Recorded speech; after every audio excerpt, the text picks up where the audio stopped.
Welcome to Talk Cosmos, the show where Sue Minahan and her panel of guests bring you leading-edge astrology conversations through a journey of soul growth patterns connecting astrology's energetic cycles. Get ready to understand your path in the cosmic roots of the stars.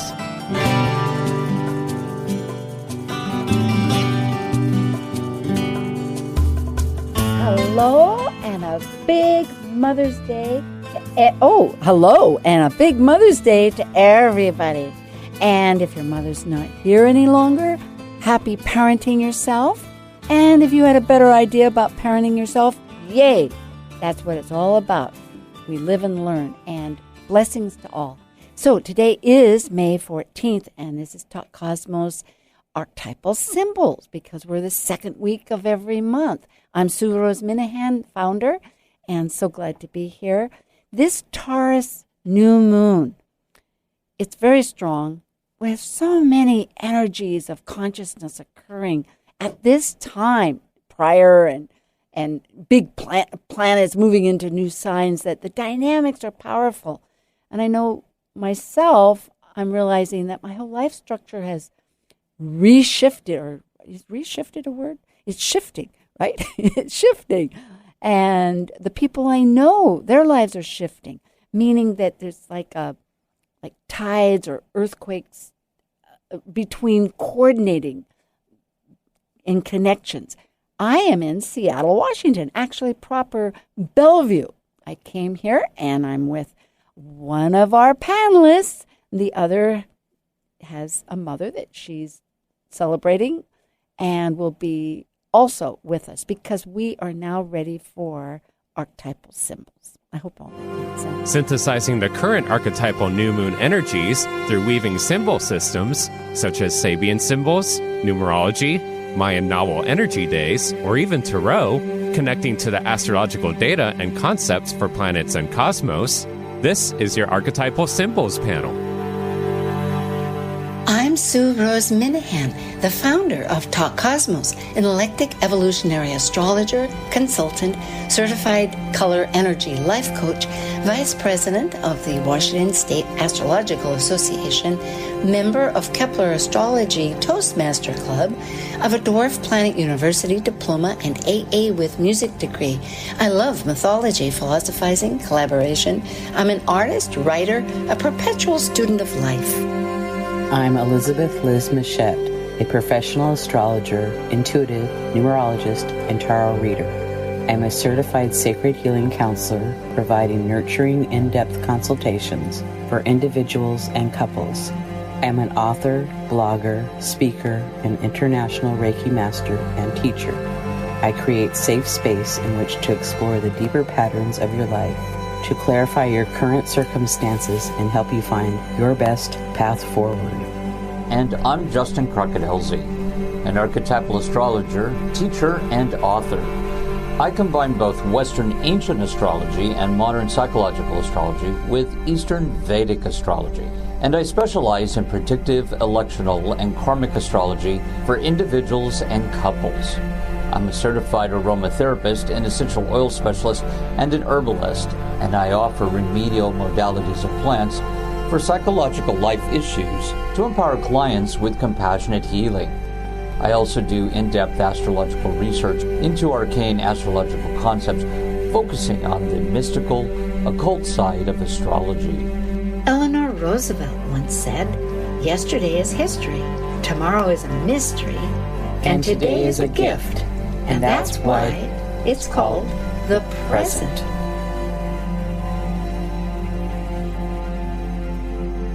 And such a surprise the present always is. So here we are. It's so great. I think we have all of us, because I have a black screen. Are we? Oh, okay. Yes. So we are at the studio. It's always a new experience and very exciting. I get to see Justin right here and Liz coming from her home, and now I see everybody on the screen. Okay, back to, that was a fast out to the, well, we have a new moon to talk about. Maybe we'll just get those screen, Oh, I need to reload it. Well, such is life. Do you want to talk? Yes, Justin. So we're talking about evaluation. Right, a new moon in Taurus, and this is actually an interesting new moon because of some of the planetary conjunctions. I believe it's Mercury's conjunct the North Node with Jupiter. Correct, Liz? Yes. And what do you see about that while she's bringing up the chart? Well, that's what I'm doing too, is bringing up the chart. Well, I'm used to seeing it on the. It is 28 degrees, and just on a personal basis, that is conjunct both Justin's and my Mars. Yeah. Meaning there's a lot of. For me, I'm going through a storage unit. I've been doing nothing but... There you go. Yeah. That's so Taurus. Action about my possessions and my values and what to keep and what to give and making space. Right. So maybe for people who are not really aware of astrology, Taurus rules the second house in the astrology chart, which is possessions, values, real estate, money, resources. And so with such a strong moon in Taurus, this time where people are going to probably be a little bit more focused on that because of that North Node there. And I think you've got some stuff going on with some household goods, don't you, Liz? Oh, yeah, always cleaning out, that's for sure. There's always stuff to clean out. It seems like the more I clean, the more there is to clean out. So, and evaluating, do I want to keep it or do I want to let it go? Is this useful to me? Do I still enjoy it, or is it a burden? Right. With the 28 degrees, we have 28 breaks down to a 1, and the midheaven's at 10, so we have a 1. So it's like, kind of reevaluating of like, do we want to move forward with that? Right. And then the ascendant degree is at 18. So, and that's Leo. 9. That's Leo. Yes. Right? Leo. And so we have a 9. So it's like kind of this, let's finish up some things. Let's evaluate. And then how do we want to move forward with all that? Right. So that makes a big difference. Yeah.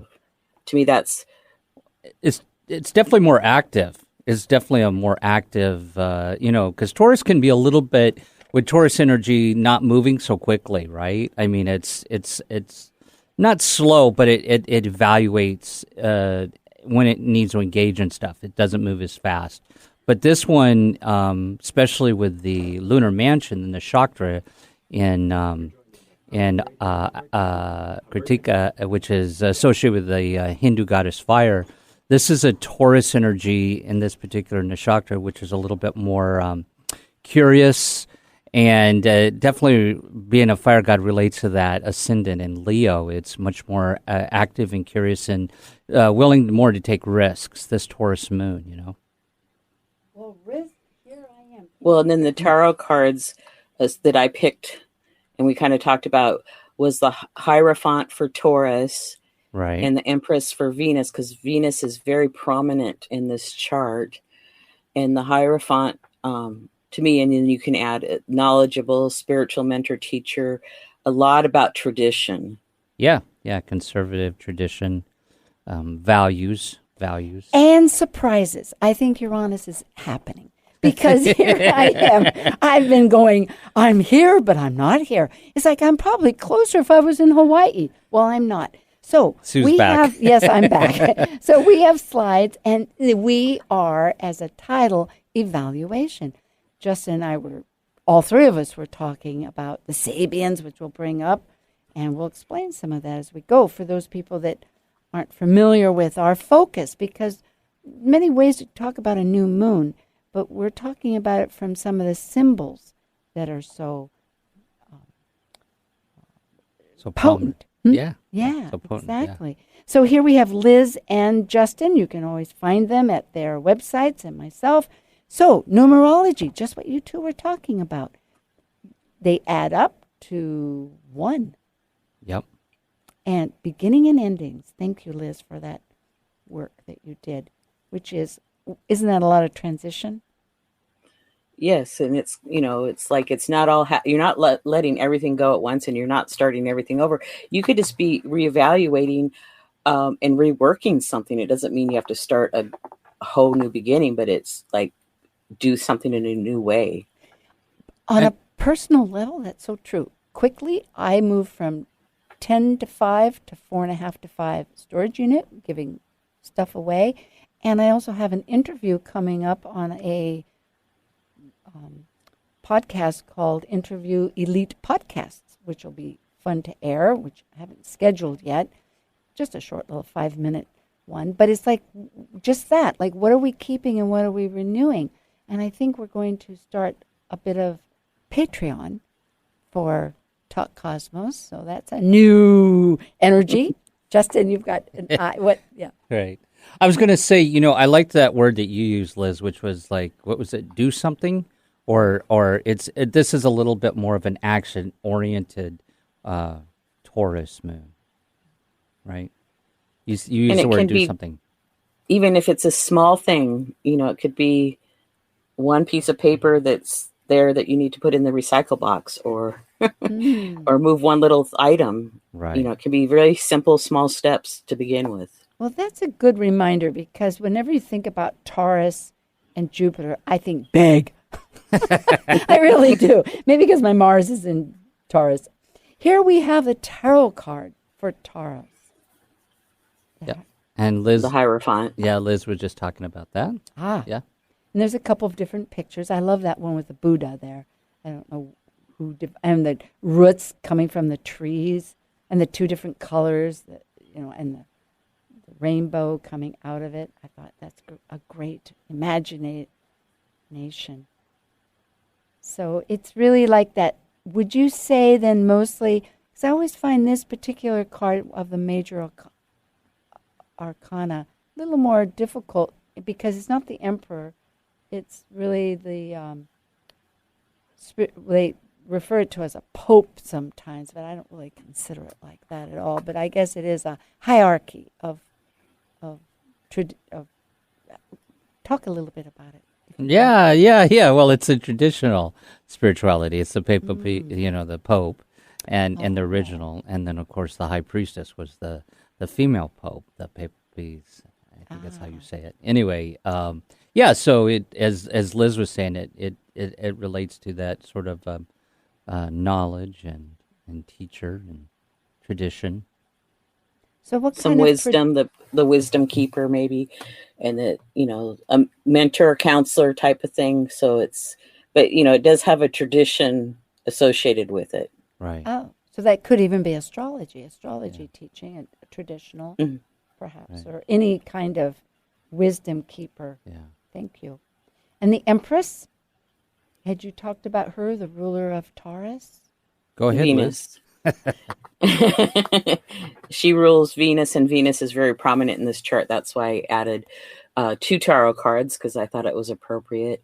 And it's really interesting that she's the 3rd pip or major arcana card, and the Hierophant is the 5th, so they add up to an 8, and then we have the 28 degrees of our sun and moon, so the 8 brings in it's like if we've done the work, there's like some payoff or reward, or I don't like to use the word luck, but and sometimes things don't turn out exactly how we think, but sometimes it's better when we look back and have hindsight. Right. We might not have chosen for it to go about that direction, but it just kind of works out. It works very well for Venus, because Venus is, co-ruling, but with Taurus, definitely the birth of well, I don't know, it's already been germinated, but it's that strength of existence. Yeah. Yeah, creating. And not about creation and creator.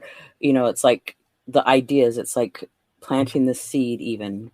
Mm-hmm. So, and that kind of goes along with that 1 and 9. It's like the end and the beginning. And it's like, to plant the garden, usually you weed it, and then you work on the soil, and then you plant the seeds. So there's, a big process to get to the end result. Yep. Yeah.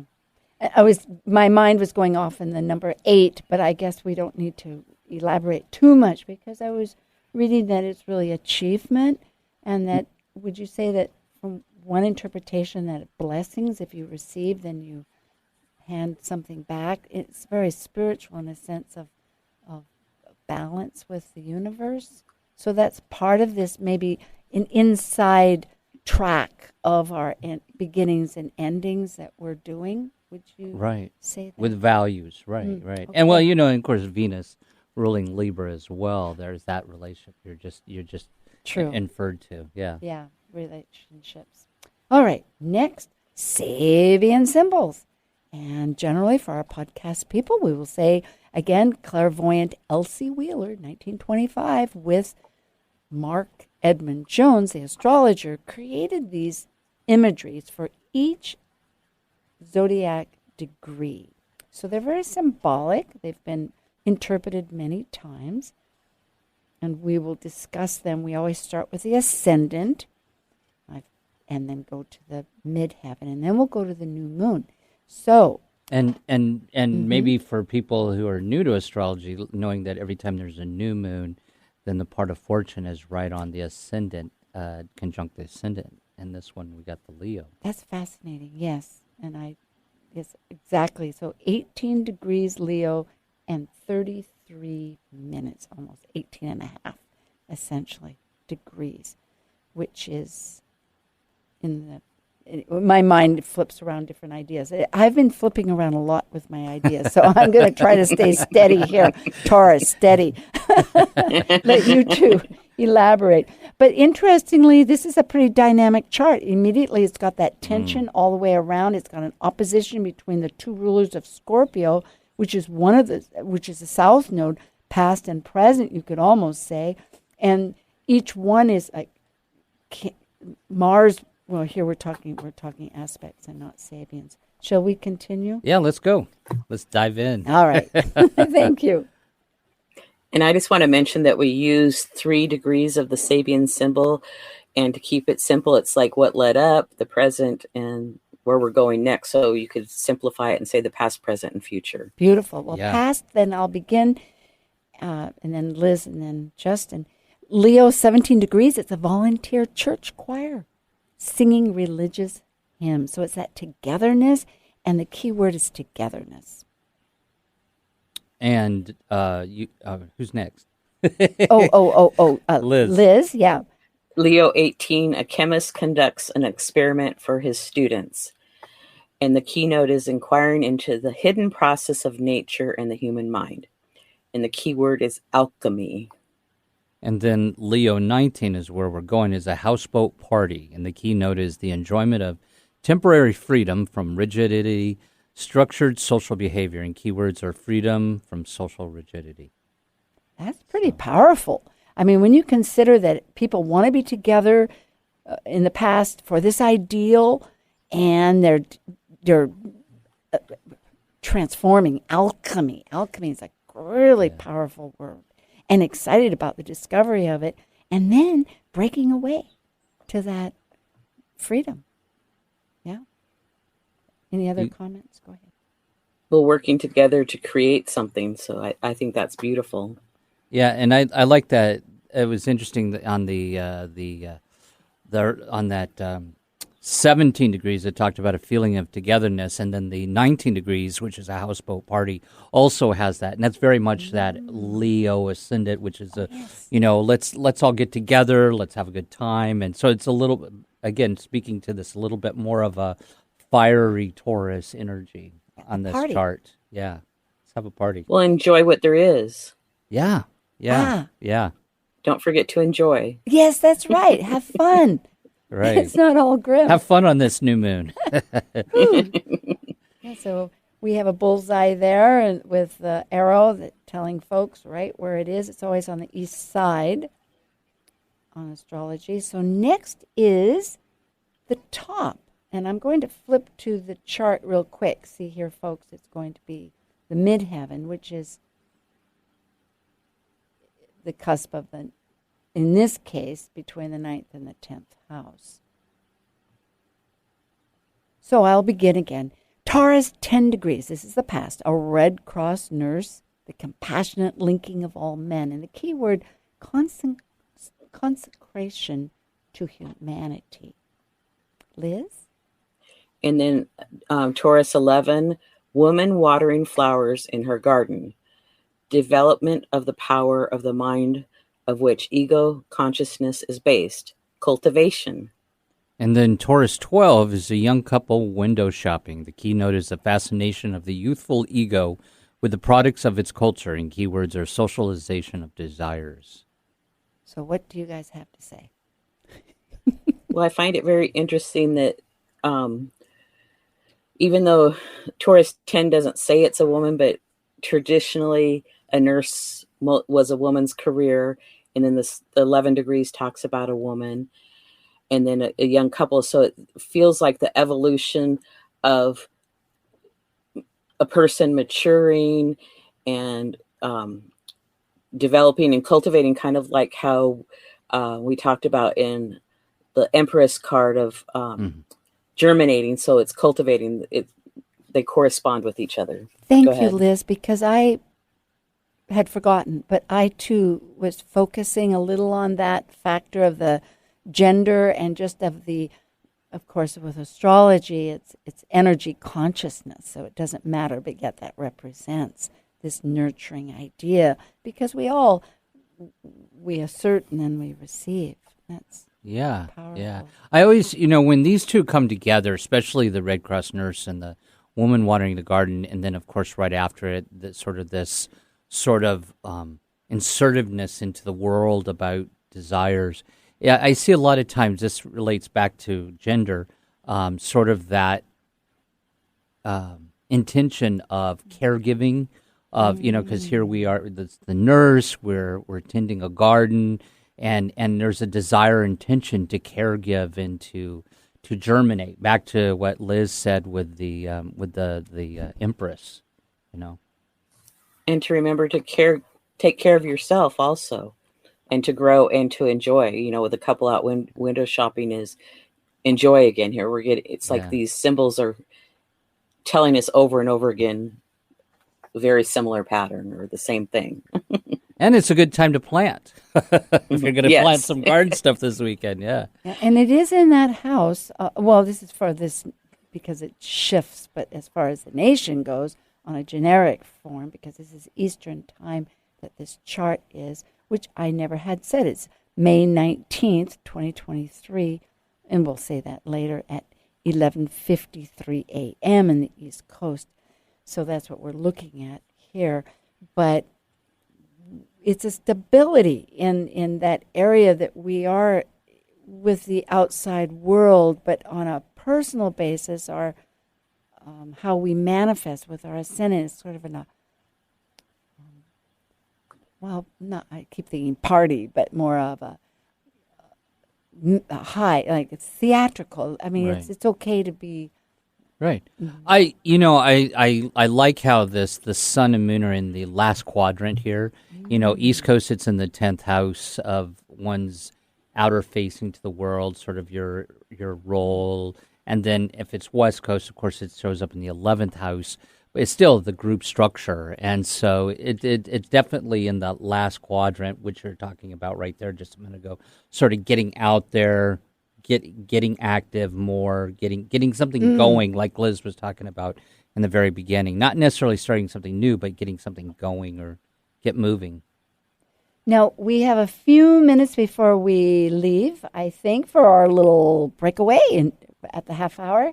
So I think we could do the sun and moon itself. Now we're getting to the name of the game for the new moon, always when they connect at the same degree, which is 28 degrees Taurus, 25. And remembering that we're finishing up this nodal, even though we're talking about Sabians, I can't help but realize that this is so close to how the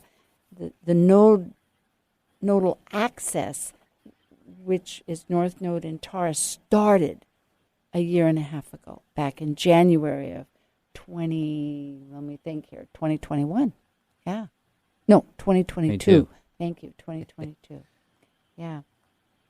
So I'll begin. Taurus, 27 degrees, an old Indian woman selling the artifacts of her tribe to passerbys. And the keynote, peaceful adaptation to collective needs. And the keyword, adjustment. And then Taurus 28, a woman past her change of life experiences a new love. Keynote is man's capacity to rise in consciousness and feeling above biological limitations. The key word is new re-beginnings. And then Taurus 29 degree is two cobblers working at a table. Keynote is the twofold character of man's mature understanding, and the key word is perspective. That gets right down to the heart of evaluation, doesn't it? Yes? Yeah. Liz? Yes. Justin? And, kind of back to that 1 and 9, it's like evaluating what we need to keep or let go of and what to move on with, So that was cool. I like that. Yeah. Yeah. Here I'm flipping around. Well, I think we better break away, and we'll come back and touch base on this and continue on as we thread together and weave these symbolic meaningfulness, because that's what life is. It has many reflections. So thank you. Thank you, everybody, on Mother's Day for joining us, and we wish you a wonderful day. And come back. We'll be right back with ourselves.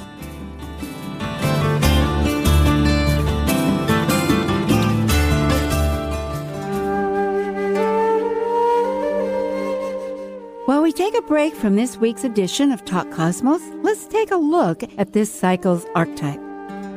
We're currently in the period of Taurus. By leaving a cycle based upon initiation, the energy of Taurus integrates spirit into a solid form of matter that is tangible and physical. It's an earth sign, concerned with self-sufficiency and the values to maintain the strength of a life form throughout its survival.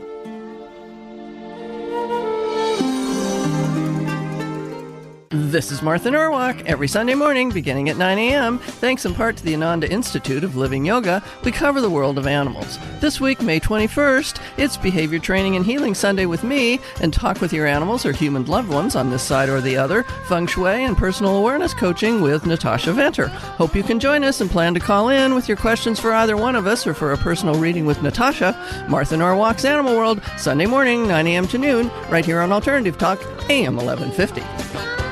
Talk Cosmos brings you leading-edge astrological conversations with hour-long programs each week on KKNW. The show goes live every Sunday from 1 to 2 p.m. Pacific. Talk Cosmos weekly programs are also available to watch live on Facebook and YouTube, along with daily chats throughout the week on the Talk Cosmos YouTube channel.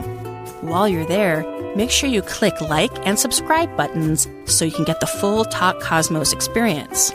Or, if you'd rather listen to the show archives with audio only, the entire podcast collection since 2018 is available on most podcast carriers. So, grab your coffee, tea, or kombucha and enjoy the show. Make us part of your daily routine. Alternative Talk 1150. Hello, we are back. I am being reminded by our wonderful soundboard engineer. So it's so great to be back in the studio where we have dynamics. We can look at the camera, look at each other, look at everything. Liz and Justin, quickly speaking, do you have something coming up that you would like to share with our audience? Liz, you go first. I'll be doing Astro Talk in May, the first Thursday of the month. And you can find that on my website. It's kind of through Washington State Astrology Association. And I'm working on some things that I was hoping to get launched in spring, but I think it's going to wait till late summer. Now, it's the second Thursday. Is that the date? You said the Yes. first. Okay. Second Thursday of the month. Did I say first? Second Thursday. And it's Okay. and people can find it at your website, A Light Path, or just Google your name and it comes up. Mm-hmm. And it's under, I think, events or astrology. Under the astrology tab. Under the You'll astrology find Astro tab. Talk. Yeah. Mm-hmm. So that sounds good. And we had a nice talk. Okay, and Justin. Just day-to-day client consultations, so astrology consultations. And I am working on a yoga, astrology, some workshops coming up. You so. just finished and completed a long 8-week course.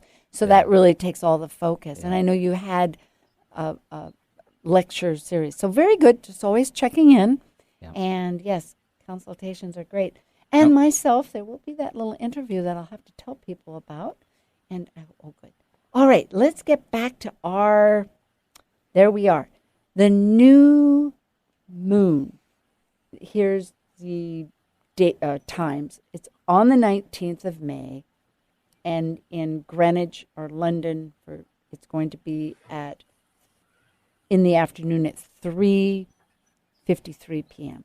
North America, Eastern Time, 11:53 a.m., and then an hour going down until you get to the Pacific Northwest and Arizona at 8:53 in the morning, and in Hawaii at 5:53.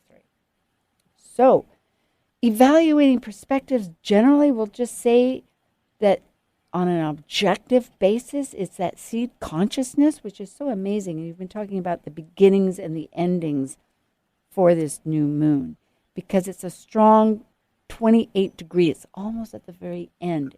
And often it's said that 28 degrees is like the culmination of the whole process of a sign before it begins to move into the next one.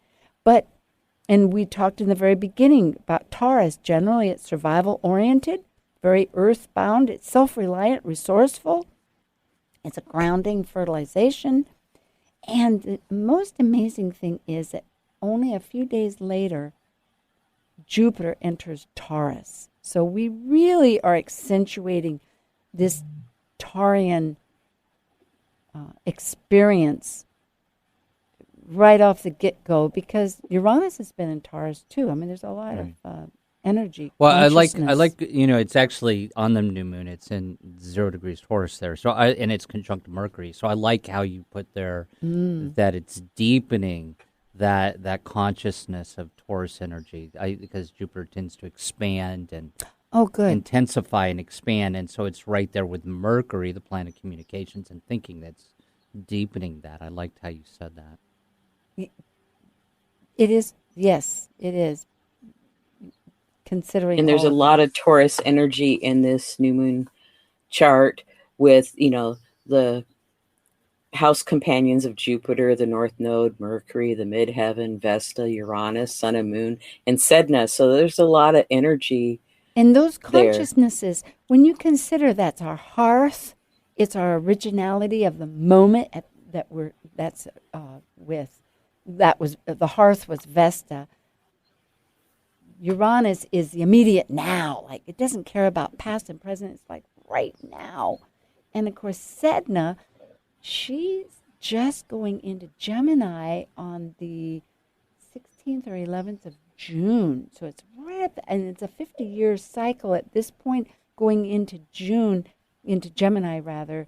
And she's the furthest planet out. The consciousness is our spiritual destiny.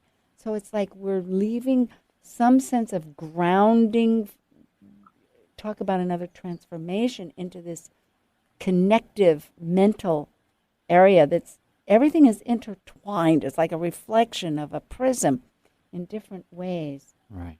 Well, and I like what you referenced earlier, and just to remind us all that the lunar nodes have been in this Taurus Scorpio energy for over a year and a half as of this July. And so we've been dealing with resources, right? Yes. Materialism versus spirituality and resources. And I think this Jupiter transit here near the end of the nodes leaving this is just sort of the last pass by here, And so in people's lives, we've been dealing with resources, money, economy, inflation over the last year and a half, that this kind of, and of course, it's interesting as Jupiter moves into Taurus here, new moon, the United Nations is facing a debt limit crisis, right? Resources, money. Oh, yes. And so, in people's lives, though, this could be the time when we actually go for that raise, or we do something as starting some new financial venture, or actually taking action on it, like not necessarily something new, but re-beginnings. Or as Liz, what did you say earlier, kind of getting something going, right? Right, or moving forward on an idea. It could have been something that you've been doing for a long time, and now you do it in a new way. It could have been something that you've been wanting to do for many, many years or your whole life, and then all of a sudden just saying, I'm important. I'm going to do what I want to do. Well, it's complex. Just looking at this chart in itself, which has, as people can see that are looking at a big red box, meaning that those are all like hinges in a square that are like working and activating. It's an activation when you have squares. That's what we call it. And it's our past and our present. Those are the nodals, which is in Taurus and Scorpio. And Scorpio has two rulers. The traditional of Mars, which it's actively working with right now, as Mars is just in the next day, I think you said, Liz, going to change into Leo. But so it's still right there, and it's still careful. It's still a little careful before it just goes into that fiery Leo. But with Pluto, the modern ruler of Scorpio, that is just resting at 0 degrees in this intellectual elevation, community-oriented. It's like, how are we fitting our past and our present into a new system of networking, right, of the big picture? I think that's part of it. And I think, I think it's important when you point out that Mars-Pluto opposition, there's a tension between these two. It's a volcanic thing that's like the volcano wants to blow up, but it can't. There's a tension. But I think it's interesting that we're leaving this Capricorn Cancer energy here and moving slowly into this Aquarian individualism type of Leo energy. And so, at the last vestiges here, we're letting go of some emotional rationalization possibly about some structures we've had to let go of in Capricorn. And, because Mars and Cancer can emotionally rationalize things, and really it's, taking action based on how you feel, And so there's a little bit more of, as you pointed out, Liz, you said Mars is about ready to move into Leo, so then it's going to take some action there. Yeah, it's just a little bit less than 24 hours. So it's like, even though it's still in that Cancer, it kind of holds that energy, but it's moving so quickly into Leo. And I often think of grand crosses as being pulled in 4 different directions. And it's like, you kind of pull into one and, that, but, I got these other things over here. And then you kind of pull into another one. It's like, you're kind of like, it needs adjustment, some kind of adjustment. There is here, you had pointed out some astrological highlights, Liz, and I have a list of, I put your list in and I added, one is Venus is out of bounds. That means that we have the elliptical, the 23 degrees, 0.44 latitude, north and south, which is the Tropic of Cancer in the southern hemisphere, and the Tropic of in the northern. Anyway, the Tropic of Cancer and the Tropic of Capricorn. So Capricorn is going south and Cancer is going north. So we have it in the north, and the southern hemisphere has a Tropic of Capricorn.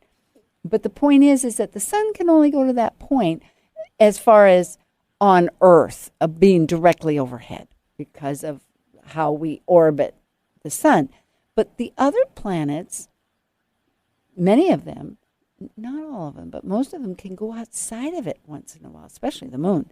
But right now, Venus is at 25 degrees, 25 declination, which is latitude. This is a lot of astronomy, because astrology and astronomy are related. But the point is, Venus is acting the way she wants. The consciousness is saying, it's my way, I'm going to be careful, I'm going to do my feelings, but it's going to be, it's important because, as you indicated, Venus is ruling a lot of guiding or ruling the backbone of the sun.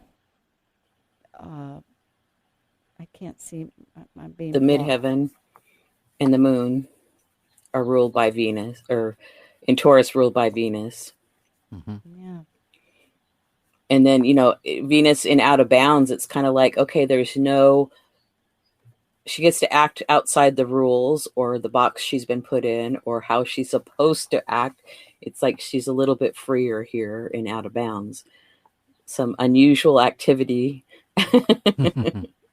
Yeah, calling the cards the way she has, because it's And the ascendant is ruled by the sun, but the sun is in Taurus, so this depositor is Venus in Cancer, so it's like Venus is super strong in this chart. Normally we might not see all that, but I felt it was really important to bring that in because it's just, she stands out very strongly.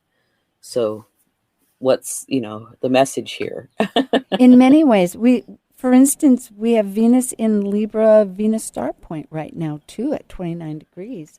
And as that resting point, that's another system to look at, energies, consciousness, meaning that's in the other sign that she rules. So Venus is taking in a stronger emphasis. And Pluto is actually in both of these strong energetic tensions. I mean, one, the tension, the grand square, with a square like a box, and the grand trine, which is a flow, and that's in Earth, except that Pluto's in air. Well, and you're talking about Venus here being so strong, and I'm thinking back to the Sabian Symbols, that 29 degrees of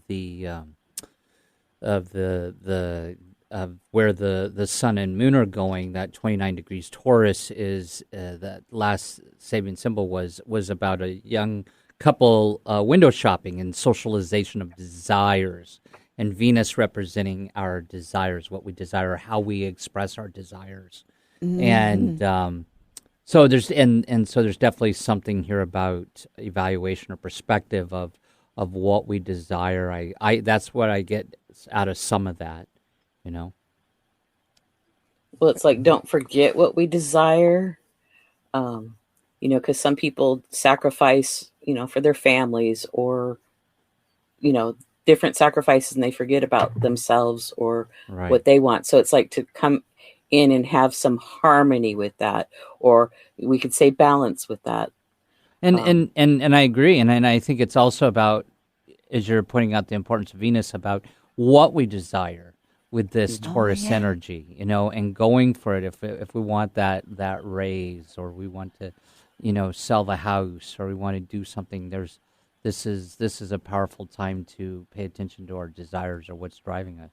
Now, this is a complex chart, I realize, but it does show the new moon as of the East Coast, and it shows again with the red. The 4 red arrows have the grand square, and the 3 blue ones is the trine. With Ceres, and of course, Ceres is a dwarf planet that represents how we nurture ourselves, to overcome grief. Because in the mythology, she loses her daughter, the agricultural Pluto comes in, death and rebirth. And of course, rebirth into a goddess. But that's the mythology of it. But the themes keep being emphasized, that we are, and it's in this particular national chart in the second house of our resources, naturally of the archetypal energy of Taurus, so that we are looking at our resources, personal and material, and our sense of survival, and art and music. It's very musical. It's very artistic. It's really a great time to be creative, to listen to music. I listen to music every day these days. But if we're going back to how this is affecting the collective on a national level, as the nation's coming to this debt limit right now, you can kind of see this in the chart with that. The Mars-Pluto opposition, the tension there, right? The tension between where do we go next and what do we do, right? And so it's interesting because you put this as Washington D.C., so it's a nation chart as far as and with the sun and the moon being in that last quadrant, there's a strong about there's a lot of egos involved here, is what people want, and tension.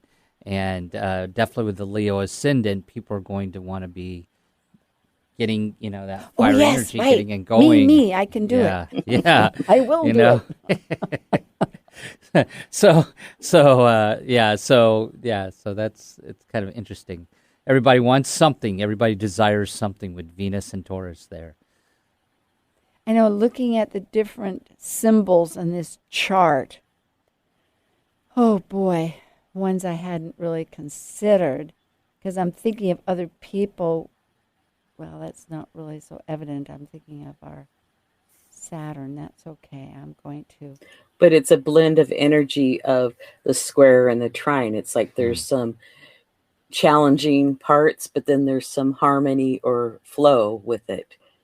So it's like nice to have a blend of both, and it's not just challenging, and it's not just easy. So, to me, it's like bringing that balance together to work on it. And a lot of it's philosophical. I'm thinking because we have Jupiter, which just went into Taurus on the 16th. Today is the 14th, so it hasn't yet. It's going to in 2 days. That's right, because I'm looking ahead on this chart.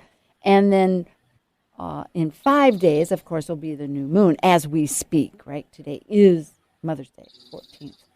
But what's happening, but it's so close nevertheless, Jupiter, the planet of expansion, whatever it touches, in this self-reliant, artistic, survival-oriented, resourceful Taurus, is in this action-oriented square, as we say in astrology, with Pluto, the Pluto of transformation. Like, let's get rid of what isn't working, what's not giving us life.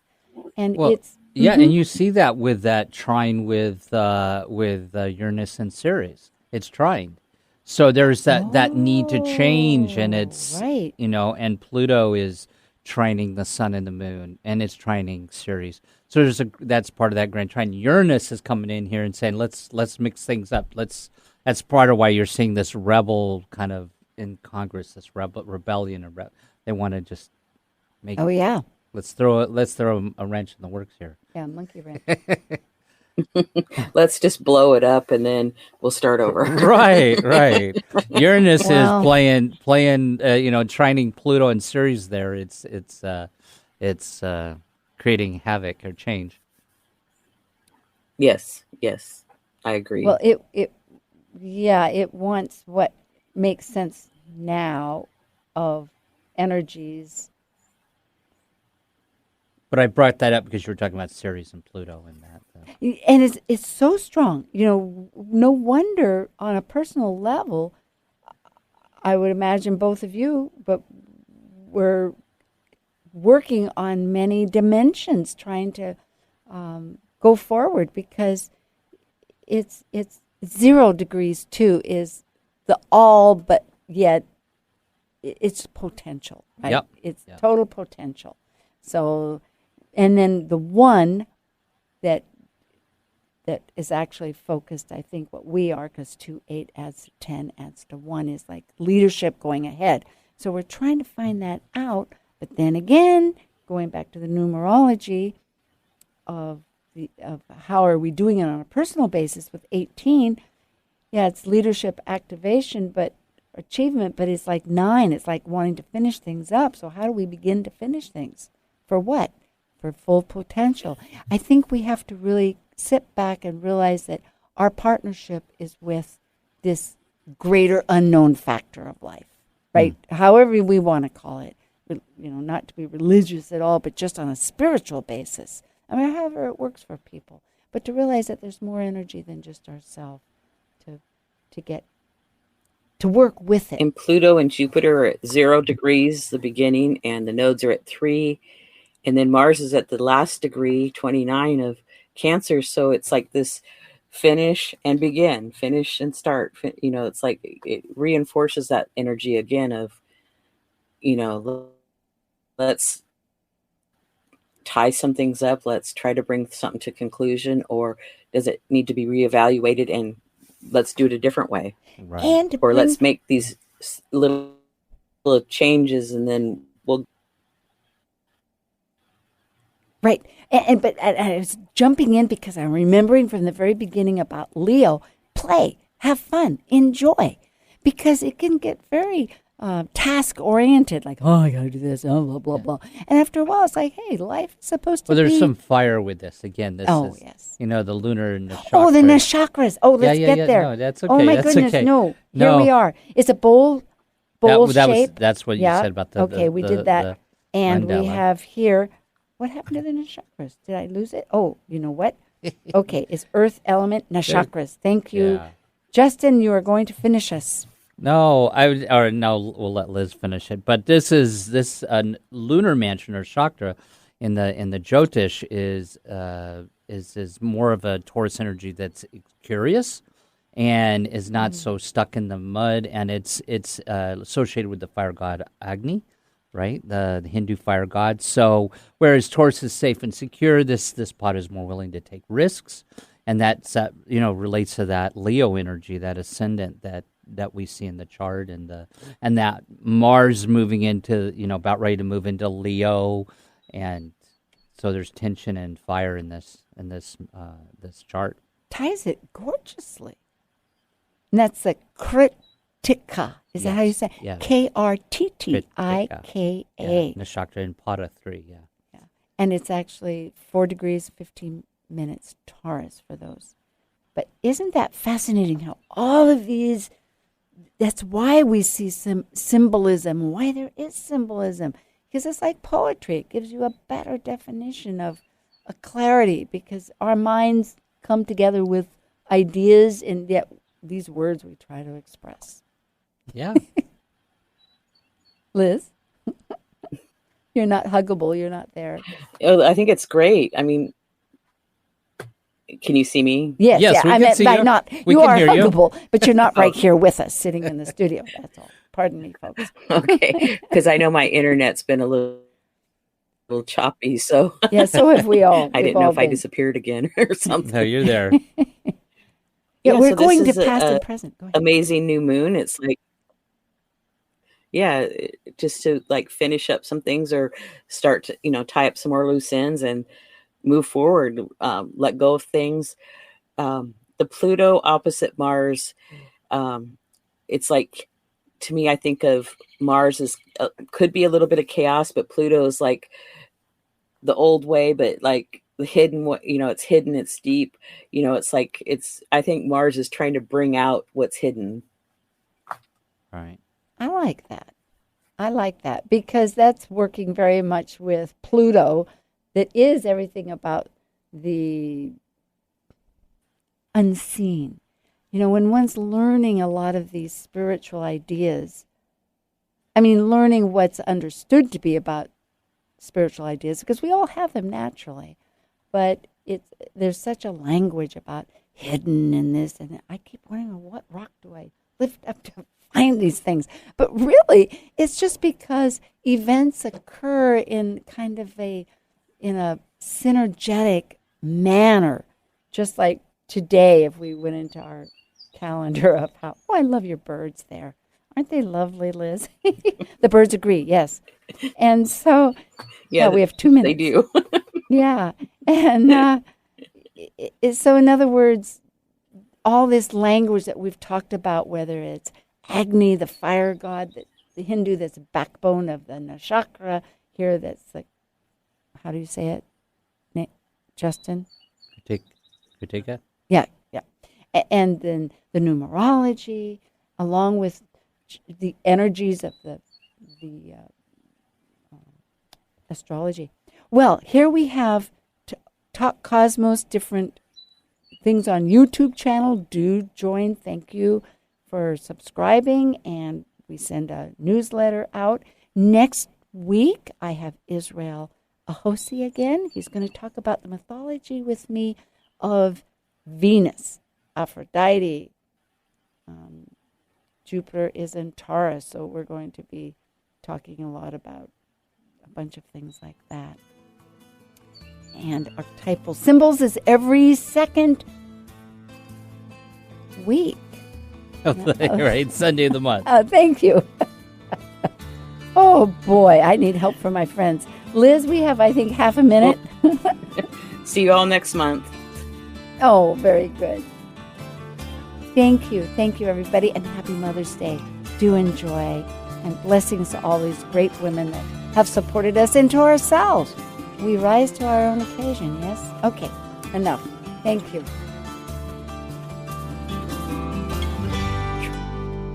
Thank you for joining us on Talk Cosmos, the show where Sue Minahan and her panel of guests connect soul growth patterns with the energetic cycles of astrology.